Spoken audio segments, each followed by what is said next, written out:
Hello student, I am Rajni Gupta. Welcome to science solution. आज हम पढ़ेंगे क्लास 7 साइंस के चैप्टर 9 मृदा, जिसके बारे में हम आज डिस्कस करेंगे।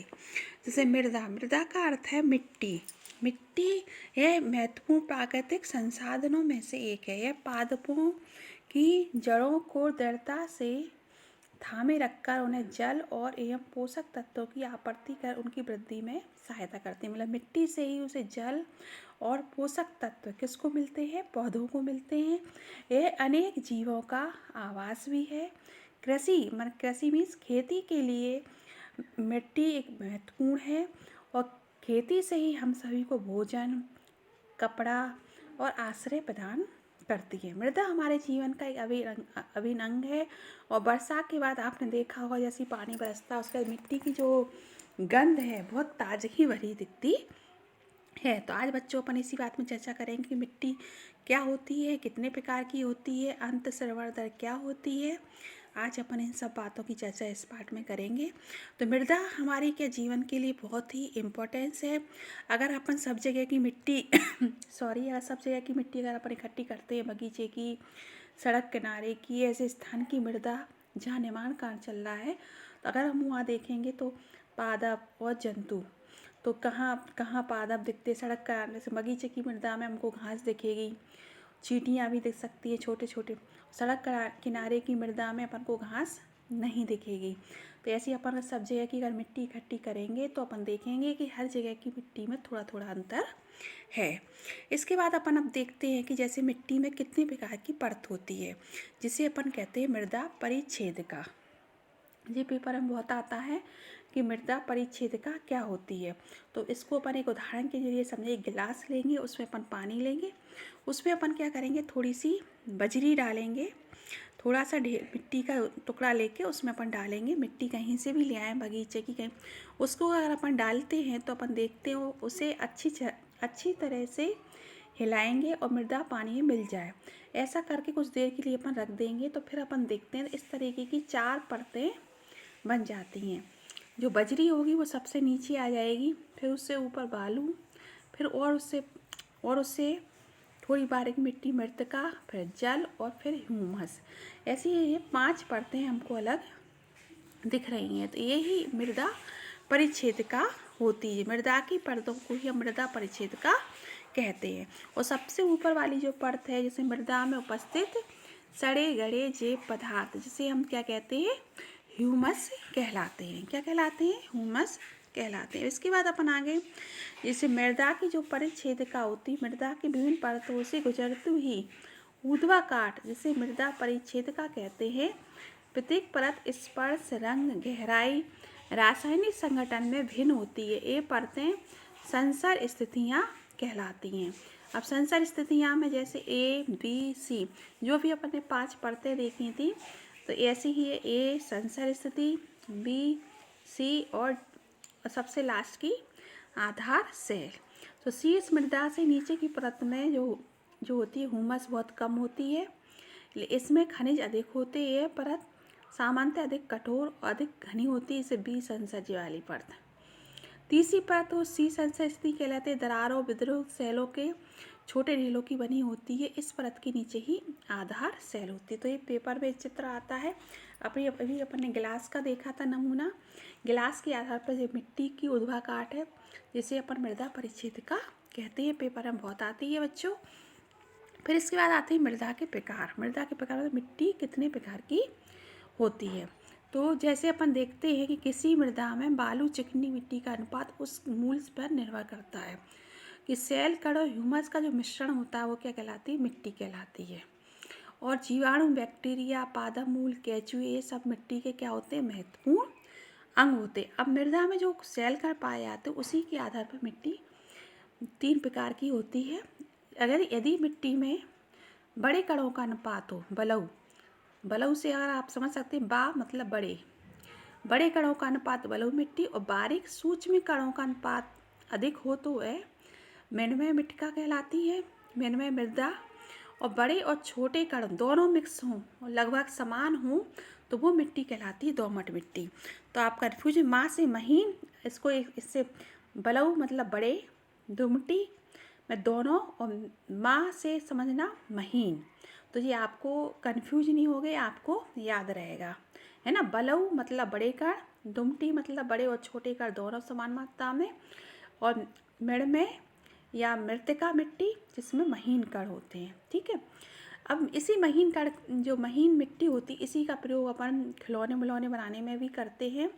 कि बालू के, अब जो पानी का जो रहता है, बालू के जो कण होते हैं अपेक्षाकृत बड़े होते हैं, ये आसानी से एक दूसरे से जुड़ नहीं पाते, इनके पीछे काफ़ी रिक्त स्थान होता है, वायु से भरे होते हैं। तो बालू के कणों के बीच जल की जो निकासी होती है जल्दी हो जाती है ना, और बलुई जो मृदा हल्की स्वाद शुष्क होती है।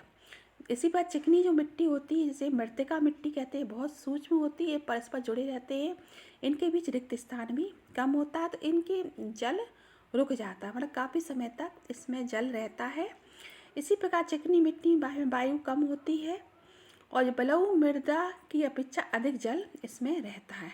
तो पादपों को उगाने के लिए सबसे अच्छी जो शीर्ष मृदा होती है दोमट मिट्टी होती है, क्योंकि इसमें दोनों मिक्स होते हैं, बड़े कण भी और छोटे कणों का भी मिश्रण इसमें होता है। इस प्रकार की जो मृदा होती है, इसमें पादपों की वृद्धि के लिए उचित मात्रा में जल धारण क्षमता होती है। किसमें? दोमट मिट्टी में। दोमटी मृदा में हुमस भी होता है, और इस प्रकार की मृदा पादपों के लिए उचित मात्रा में जल धारण क्षमता भी करती है। अब अपन देखते हैं, चित्र दिख रहा है मृदा से कार्य करना। तो ये महीन मिट्टी को के कारण अगर अपन अलग छान लेते हैं, तो इस प्रकार आटे की तरह मिट्टी को गूंद लेते हैं, तो अपन कोई सा भी आकार करके किसी भी प्रकार का अपन खिलौना बना सकते हैं। तो ये महीन मिट्टी के द्वारा या काली मिट्टी के द्वारा अपन ये प्रयोग कर सकते हैं, और बनाते हुए में बाजार में बेचते भी हैं मिट्टी के खिलौने। अब आते हैं मृदा के गुण के बारे में। मृदा के गुण का सबसे पहला पॉइंट है अंतःस्रवण दर, है ना।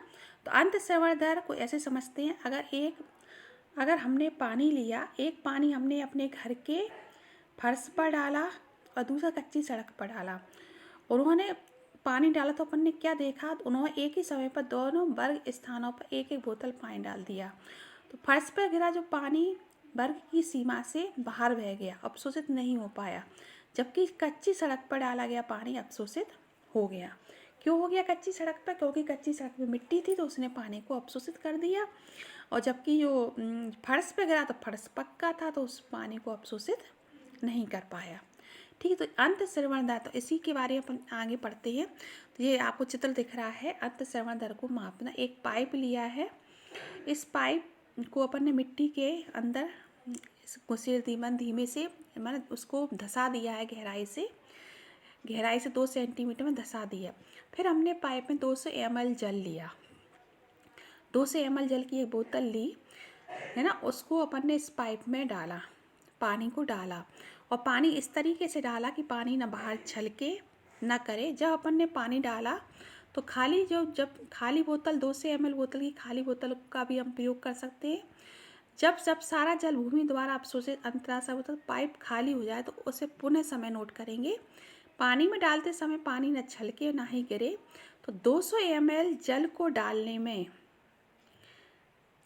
है ना, कितना समय लगा मिट्टी के अंदर 200 ml जल डालने में। 200 ml जल की मृदा में अंतःस्रावित होने में लगा समय। तो अगर कभी कभी सवाल भी आते हैं कि अंतःस्रवण दर निकालिए, तो ये अपन कर सकते हैं कि 200 ml जो जल है उसको 20 मिनट लगते हैं, तो उसकी अंतःस्रवण दर क्या होगी। तो अपन इस सूत्र से सवाल निकाल सकते हैं, जल की मात्रा, अंतःस्रवण अवधि और अंतःस्रवण दर।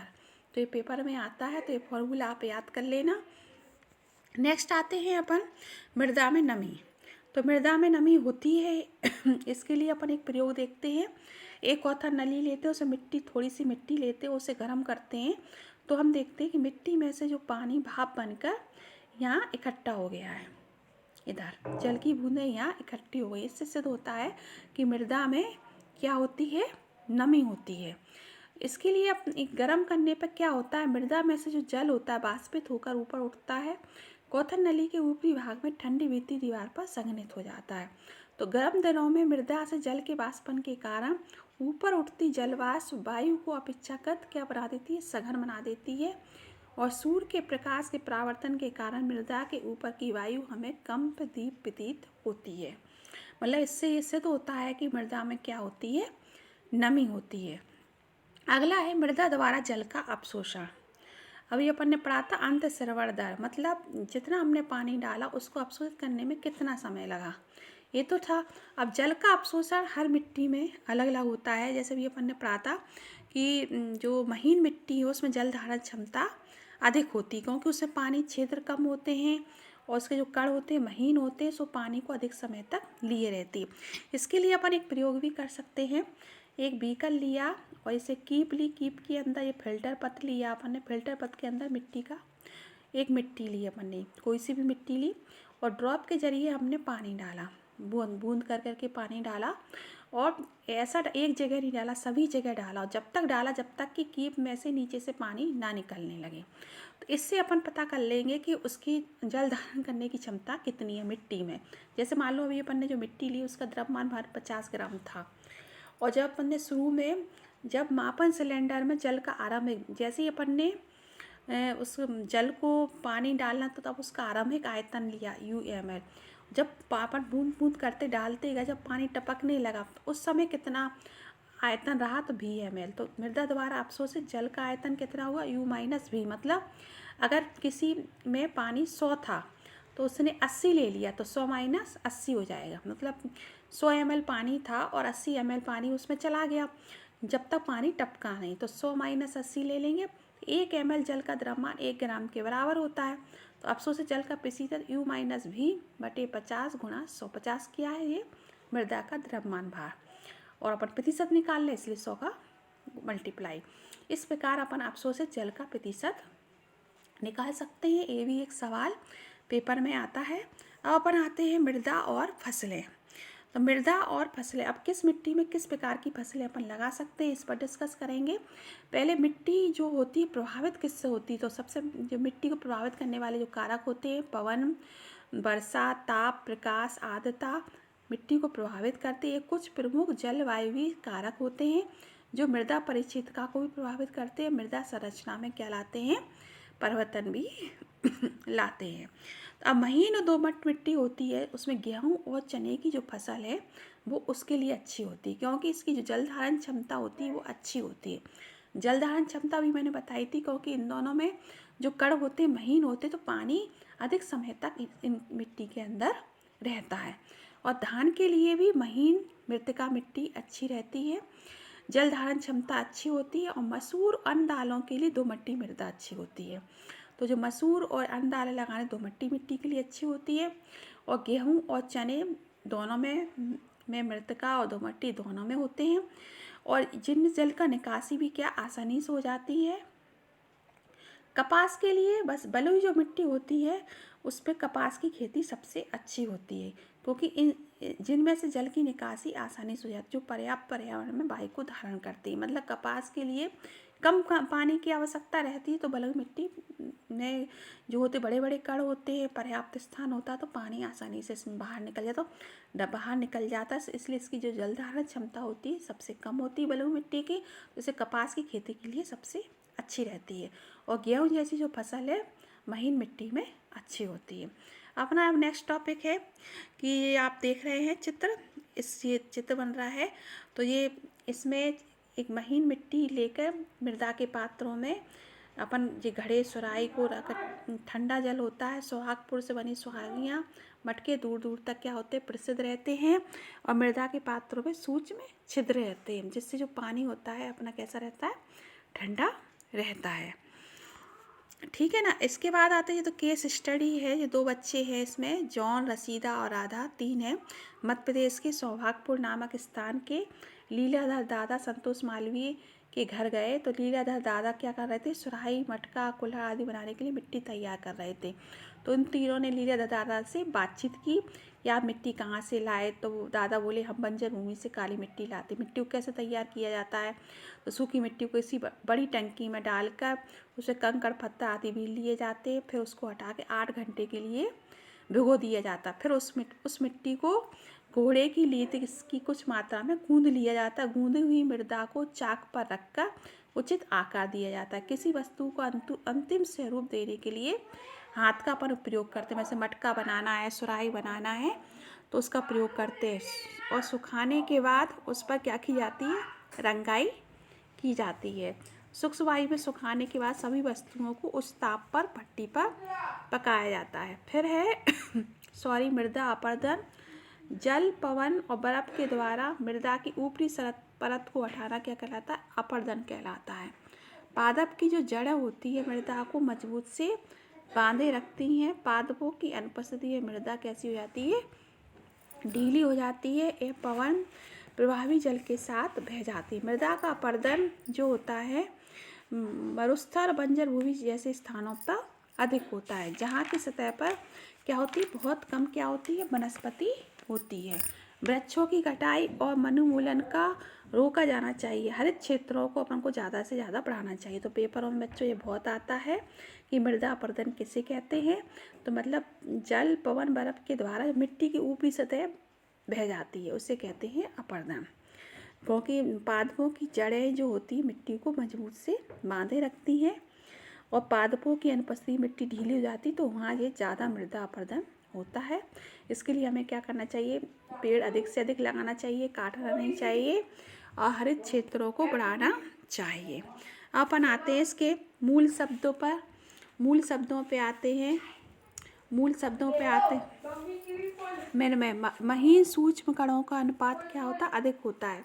पहला है में महीन कणों का महीन जो कण होते हैं, महीन सूक्ष्म कण होते हैं, उनका अनुपात कैसा होता है, अधिक होता है, उसे में कहते हैं। हुमस क्या होता है, हुमस मृदा के उपस्थित सड़े गड़े जैव पदार्थ, मतलब मिट्टी की जो ऊपरी परत होती है जिसमें सड़े गड़े पत्तियां दिखती हैं वो ह्यूमस कहलाती है। धुमटी मिट्टी में बड़े और छोटे कणों का जो अनुपात होता है बराबर होता है, धुमटी मिट्टी कहलाती है। अंतःश्रवण किसी मिट्टी के अंदर पानी को अवशोषित करने की क्षमता, मिट्टी के अंदर जल को रोके रहने की जो क्षमता होती है वो अंतःश्रवण या जल धारण क्षमता कहलाती है। बलुई मिट्टी में बड़े बड़े कण होते हैं।